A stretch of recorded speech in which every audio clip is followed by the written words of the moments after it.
Hi, my name is Cameron Carlson with AnimeOnLocation.tv. I'm here at Matsuricon 2023 with Amour. Hi, my name is Amour. I am a VTuber and a streamer. It is a pleasure to be here with you. So yeah, actually, we got the chance to talk last year at Matsuricon 2022. How have you been in the short year we haven't seen you?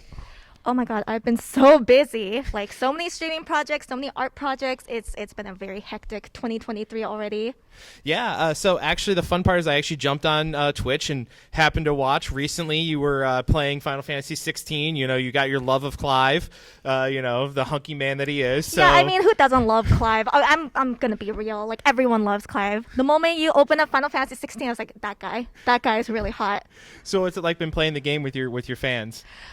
It's been really fun. I haven't finished the game yet because I've been having back-to-back conventions. Yeah. So I've been really busy. I'm like taking a month hiatus from streaming just so I can travel for conventions.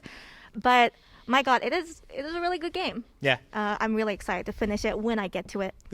Yeah. Alrighty then. Now, since the last time we talked, you talked about that streaming is more of a hobby and not a job. Mm-hmm. Do you feel that this has actually kept you from burning out compared to like other streamers? 100%. Because like I think the moment that you think of streaming as a job, you're just so very intense on the grind mentality. Yeah. And so if you stream with that mentality of like, oh, it's just a hobby, you don't feel as much of a burnout. So it's definitely helped me 100%. Awesome. So last time we've talked, the corporate VTubing world has really changed really recently. There's been departures, acquisitions, departures, acquisitions. Yes. So what is it like the advantages for you to stay independent? The advantages is that I don't have to follow anyone's rules. I just follow my own rules. So like I can maintain my own schedule. I have the freedom to take a break whenever I want. I can play any game that I want. I just have so much freedom as an indie VTuber. Obviously, there's pros and cons. Yeah. So many. Especially the lawyer end of the corporate end of things sometimes. Not that I'm getting sued or anything. No, I just meant like being part of a corporation. If something does go wrong, yes. that there's a lawyer to help. For sure. Having to pay a ton of money for one. Yeah. So this year, you've also have several of your VTubing friends here this year that you brought between Clover, Sky, Fufu. What's it like being able to bring all of them in this year to the convention? It's really exciting. I'm very stoked that I was able to bring all of them in. I was just like, can we bring these VTubers in? And I know them personally. So I think it would be a great opportunity for us to work together in a more professional space. Yeah, I mean, we've already talked to Fufu and Sky. Very lovely people. Had a great time with them. Very, very open and honest. They're great people. So another fun thing about you is not on top of being a streamer, you're also an artist, and you make a lot of art of your friends. How much fun is it to draw them? Oh, it is so much fun because it's like, I like drawing fan art too, but I just want to change the pace. I love drawing other people's VTubers, drawing other people's OCs. So it's a breath of fresh air. So the fun part is you drew yourself the other day with some assets being larger than others, Yeah. What do you mean?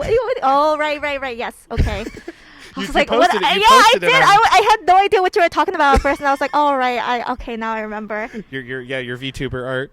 So a few people may not also know this, but you also happen to make sprites and emotes for your friends. What are some of the challenges of making sprites and emotes? Because that's how a lot of fans interact with you guys via stream is by spamming emotes, or not spamming, but donating for emotes and donating, and then of course you have to make that sprite of that emote. So how hard can that be to get like the expression of happy or sad or excited into that small tiny pixelated thing that's going to pop up on the screen? So I've been drawing for a little more than 8 years, so I feel like I've been drawing way earlier than I started streaming and integrating myself into Twitch culture. So I felt like applying my art skills into like emotes wasn't too difficult. It wasn't that much of a change. Like I was already used to people commissioning me, and I was used to like having this kind of like aspect that I need to put the art in. So it wasn't that much of a change, but like I guess that's not really the answer you were looking for.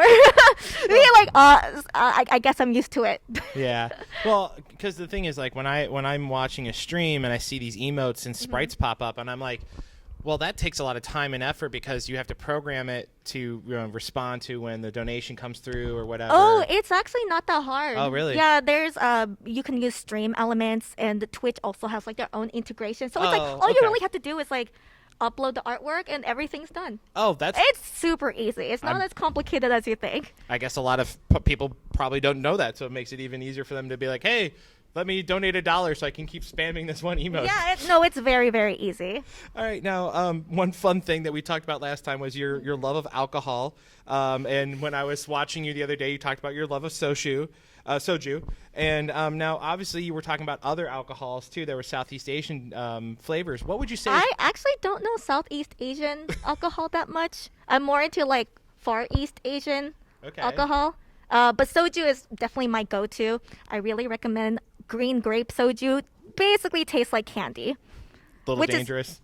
Dangerous because, like, the problem with soju is that you don't really feel anything for the first half of the bottle, and then once you get to the second half of the bottle, you're just like you're done. You're kind of done. Unless you have really strong tolerance. For me, I can usually drink up to 3 bottles of soju, but for most people, 1 bottle is enough. I was to say I'm knocked out after 2 shots of whiskey, so I don't think I could get through soju. Yeah, I remember there was one stream I had like a whole jug of whiskey, it was this big. It was like one that you're supposed to share with like a party, and so like I had a whole jar of whiskey and I was just drinking it straight on stream, and like I think I got through like maybe like 1/8 of the bottle. And I was like, oh, it's a good time. I think you make a lot of friends with your abilities to do that when you go out for the evening.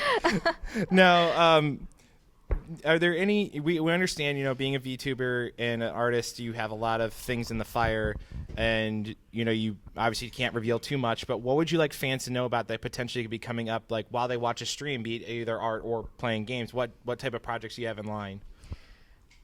Oh man, that you can talk about. That I can talk about. Yeah. I mean, for casual streaming, I would say just, more casual collaborations with other VTubers, going to more conventions for Artist Alley, just basic stuff like that. I don't really have any big projects coming up, but, I'll let you know.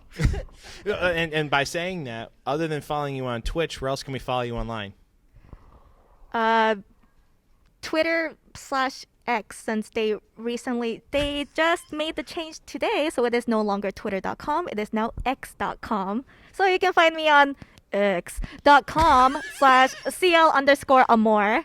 Yep. So anywhere else or just Twitch and x.com? Well, I have a Blue Sky account as well, but the issue with Blue Sky is that it's not public, it's in beta.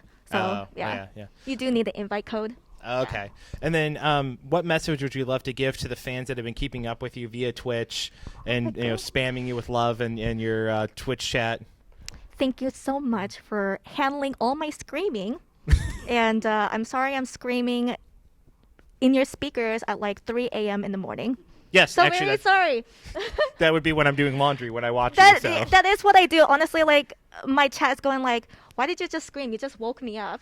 And now I can't go back to sleep. Well, look, question mark is why are you watching? Why well, are you I mean, sleeping? they like lurking. Because, like, I usually have, like, my streams go from, like, midnight 7 hours to 9 hours. Right. Like, I have really long streams. And that's the thing for us. Like, when I start watching you, like, when you start, it's 9 p.m. your time. Yes. And it's 12 a.m. my time. So if you're screaming at midnight your time, it's 3 a.m. here. Exactly. So maybe that person obviously was falling asleep to you. I don't know. Yeah, a lot of people fall asleep because, like, I don't expect everyone to watch the full 9 hours of my stream. So I'm just like, hey, if you guys need to go to sleep, just go ahead. Yep. And then they're like, okay, I will sleep to your streams. And then I just end up yelling. So kind of you're like a weird ASMR? Yeah, but I definitely wouldn't consider my channel ASMR unless you like the sounds of screaming in terror.